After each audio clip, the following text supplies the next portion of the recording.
Okay, welcome to the David Rich Music Podcast, and this week I'm looking at lip syncing singers live. Is it really cheating fans?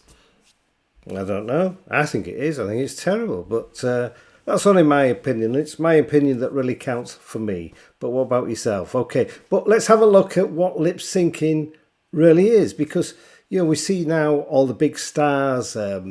Coldplay, Chris Martin, Dua Lipa, Justin Bieber, was it Selena Gomez? They've all been supposedly caught lip syncing, or are they really caught? Is it really a problem? Let's have a look at a little bit more about some of these artists. Now, I will make a disclaimer here. I'm just repeating what other people have said. So I'm not saying that Coldplay, they cheat everybody and it's all fake and everything. I think they're a fantastic band, and I'm not 100% sure that they actually do. But of course the media like to make bad things up, whether it's happening or not, so because it's a better story if there's some controversy there. So first, let's look at what lip syncing actually is. It's not miming, because miming, the words the image wouldn't come out right. It's artists that go on stage, say hi, welcome fans and all the rest of it, and then start singing to a track that's already, well, it's got their voice on it. It's, they're singing to a backing track, if you like, and making out as though they're singing this actually 100% live. Now, some of the time, what they're actually doing is maybe only using parts of the concert backing tracks, certain songs that they find challenging to sing live. They use a backing track and their own voice that's been recorded and tweaked in the studio with the musical software. I still think that's cheating, but it's common practice now. But lip syncing itself, how artists actually do it, the way to do it, and you can see on one of my videos, I'm going to show you now, this one, I lip synced to a video recording. It's a video that I made of a song, Poor Me, and I'm terrible at it. But the way they actually do it is sing the song itself. They've got the microphone there and they're singing, but not putting a lot of effort into it because they don't need to, because they know the song's there. So it's still there. But if the volume was turned down on the backing track, you'd hear them all out of tune, singing all over the place. But I'll show you mine a little bit here. Waking up, the sun is shining bright today. Just another day along the way. Or has someone decided your fate to change all your future days? Will your life ever be the same again?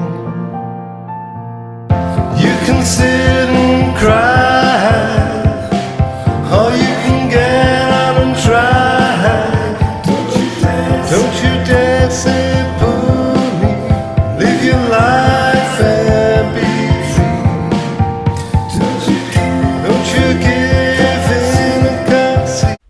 So there you go. That was me at the beginning of my video for Poor Me, and I was out of sync a little bit because I forgot some of the words of my own song as I came in, but it didn't matter. Nobody really noticed, but you all know now. But have a look at that one. It's a really good song, actually, I think. Well, my opinion.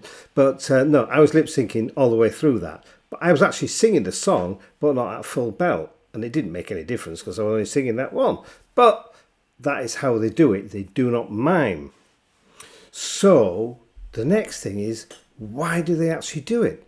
If they're so brilliant at singers, you buy their music, you stream all their songs, why do they need to do this when they're performing live? Well, reasons, or you could say this is our excuse.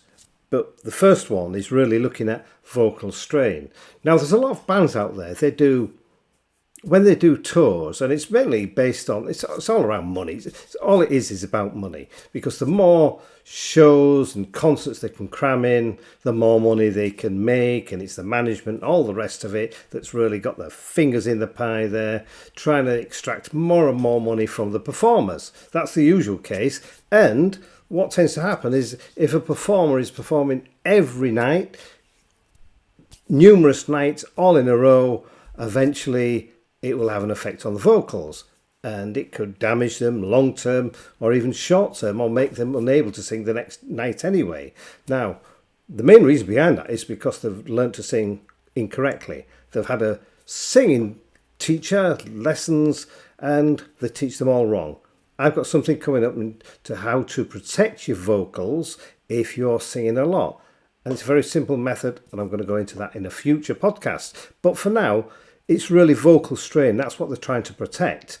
And a lot of them, before a concert and after a concert, even if they're lip syncing, because they're singing slightly just to cover, and sometimes you can't help how powerful you do sing, is they're doing this too. They don't even talk at the end of a concert. They won't talk to anybody. They do messages on the phone. They will not even utter a word. And during the day, the next day, and things like this. That's one way.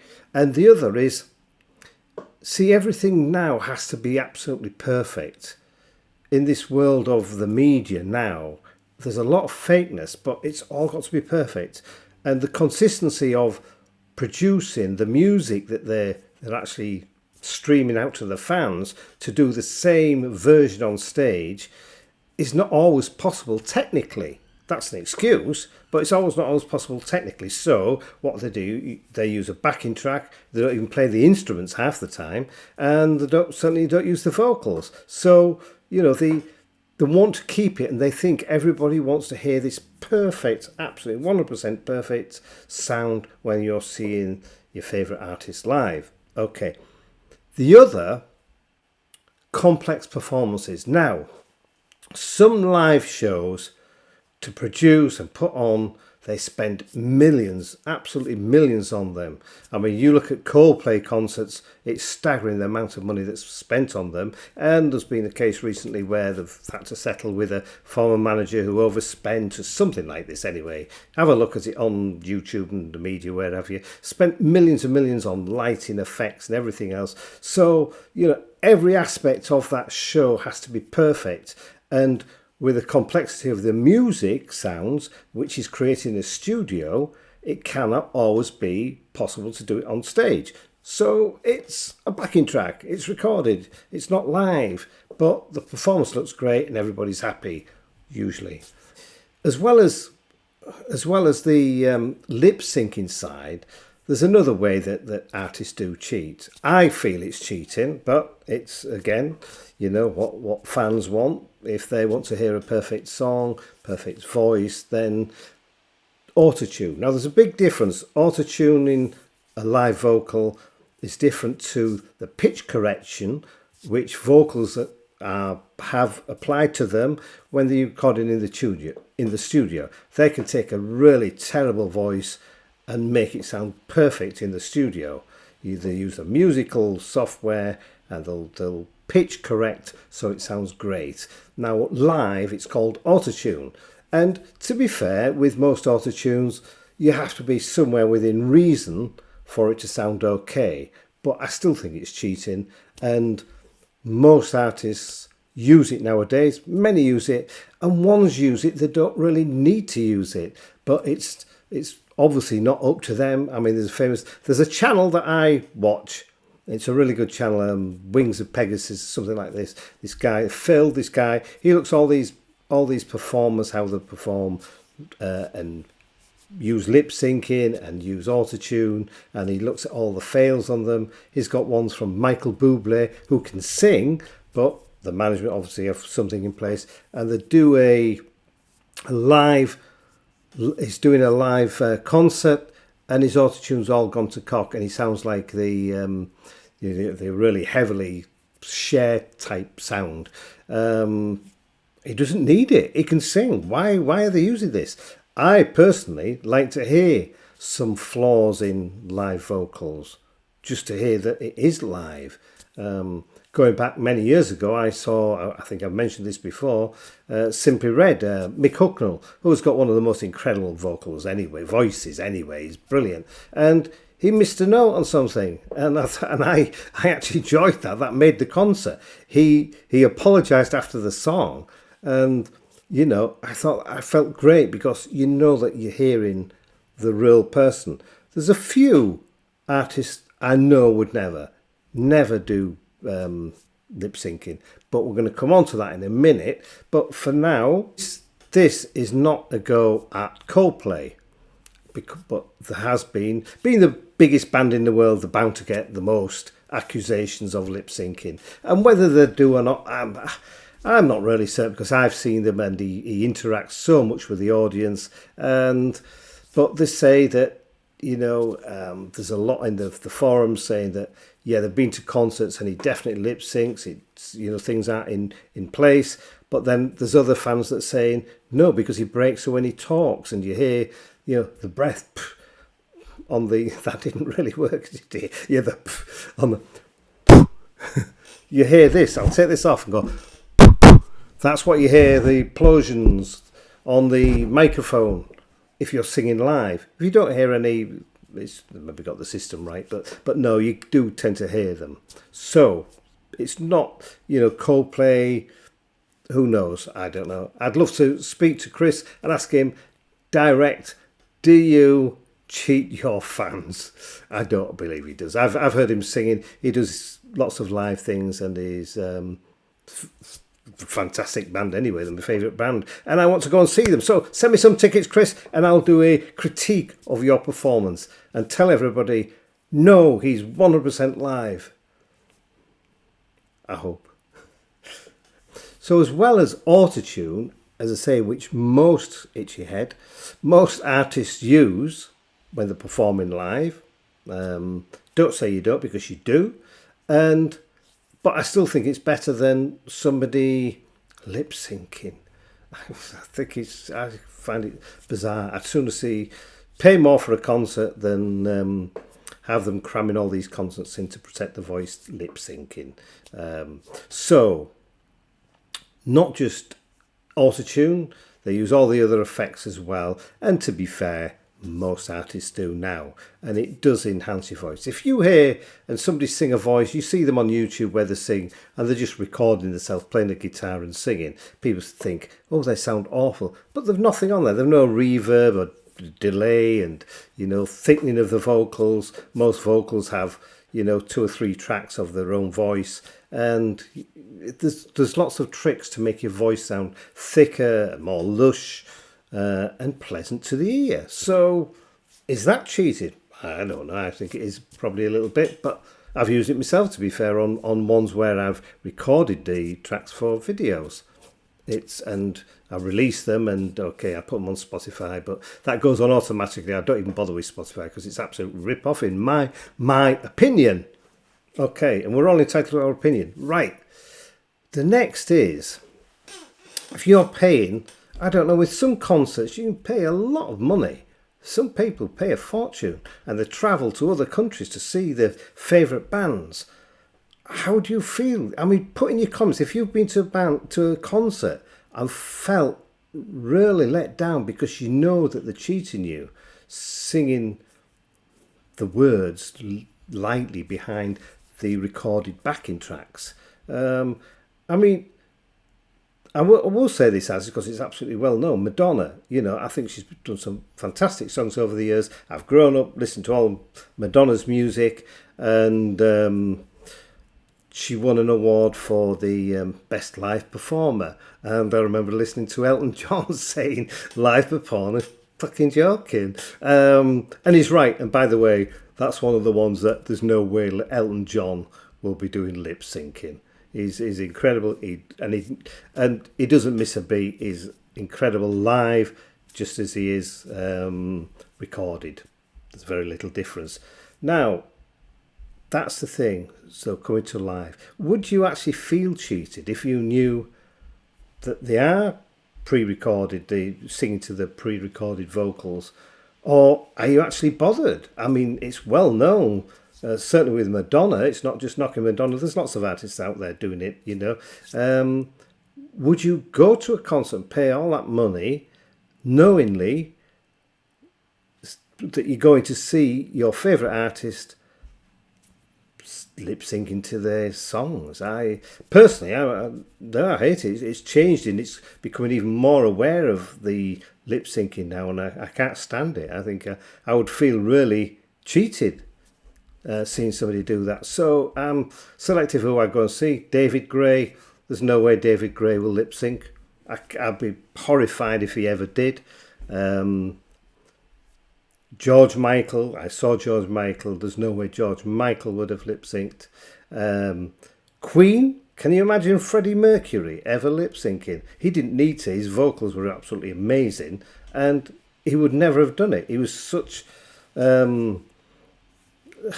perfectionist with his music. There's no way I can believe he would go out there and have mimed lip sync to his music. So there's a lot out there, and I would certainly want to know if I'm seeing somebody for real. Now the artists out there, there's lots of, say, going back, was it Britney Spears, Mariah Carey, they've all been caught. They've all been, the famous one going back years, Milli Vanilli, who when the backing track stuck and it kept repeating and they just didn't know what to do and they walked off stage. Right, I know there's certain artists at times have had to lip sync, and it's purely because technically there's no other way around it for them. I know there's Disney do things around Christmas where they have these big floats and things, and there's one artist, I mean Britney Spears, Mariah Carey, all these have all lip synced, and they do it in their own shows as well, and there's no getting away from it. They do. But why do they do it? Well, sometimes you imagine when you see Britney Spears dancing about all over the place. There was another one, Cheryl, what her name is, Cole. Was she Cole still? I don't know. Cheryl Cole, anyway. She was caught singing live. The backing track didn't come in, so they had to use her live vocals as she was singing. And to be honest, the dance routine she was doing is pretty impossible to sing live. And you could hear the control of the voice just wasn't there, because you cannot run about like that. Fortunately, I just sit behind a piano, so I never have that issue. I don't go dancing about. Oh, no. But going back to the places where you need to, because of technicalities, John Legend, he was caught, not caught, but someone says, it's a lip synced, and he admitted straight away, yeah, it is lip synced, but he says it's technically they can't get all the equipment on this float thing that they do in Disney. So he says, yeah, that's how it is. But he said, I'm 100% on all my live shows live. So that's a guy I want to see. John Legend, fantastic voice, unique type of voice and sound to him. Love to go and see him live. So John Legend, let me critique you as well. Send me some tickets. Okay, I'll be your support act. Okay, so looking at the future, there's a lot of things changing with the music industry. Artificial intelligence. I was staggered the other day. I've seen lots going on about artificial music, and I thought I'd have a look at this. And I looked at one of the sites, and there's big legal battles going on now. But I looked at this particular one, and I put in what you call a prompt. I thought, play some gentle piano music, something like this. And I put the prompt in, and I should have put instrumental because I just want instrumental, but it actually did a vocal, wrote a song, and I was blown away. It sounded absolutely fantastic. But one thing that I do know is that could not have been performed live on stage, because there isn't anybody who does it. I don't know. But is music going that way? Because I was really, quite. I suppose it's bad in a way, isn't it, that they can produce this? It's so good. Do you really need artists? I think you do. I think you need to. It's good to see somebody live, but that couldn't. But I'm not saying that this is bad, or it's just the way the music is going. But I would ask you, before I do go, is how you actually feel about it yourselves. If you think it's a good thing, then it is. Because the ones that will decide at the end of the day are the paying punters. If you're prepared to pay, I don't know, 100, 200, 300 quid, or in funny money dollars, then who's to say it's wrong? You know, you're paying it. I mean, they're filling stadiums out. Coldplay, massive. Whether recorded, whether they're lip syncing, or whether they're live, they're massive. A massive draw. People will always go and see them. And as I said, I don't know if they do or not. But there's they like to say negative things around everything, don't they? So they say that about Coldplay, the biggest. I've seen Ed Sheeran, and Ed Sheeran's another one. There's no way Ed Sheeran lip syncs. I mean, he's a fantastic voice. He's learned his craft. He's put the effort in. He's not going to go now and just blow it all away by doing lip syncing. No, he doesn't need to. And most of the artists don't. This is what's so bloody frustrating, is that they can sing. I can't believe that they allow the management to manipulate them, and that's what's probably happening, is that they're manipulating them into doing this because we want to protect your voice and squeeze another show in, there, and we'll get more money if we do this. So, be your own person in music. And artists, let's be real.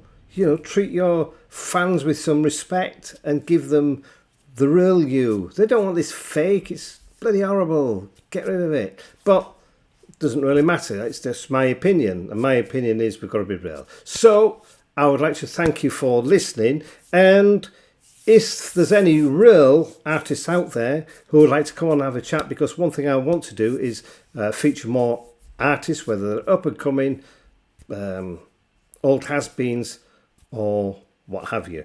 Now, before I go,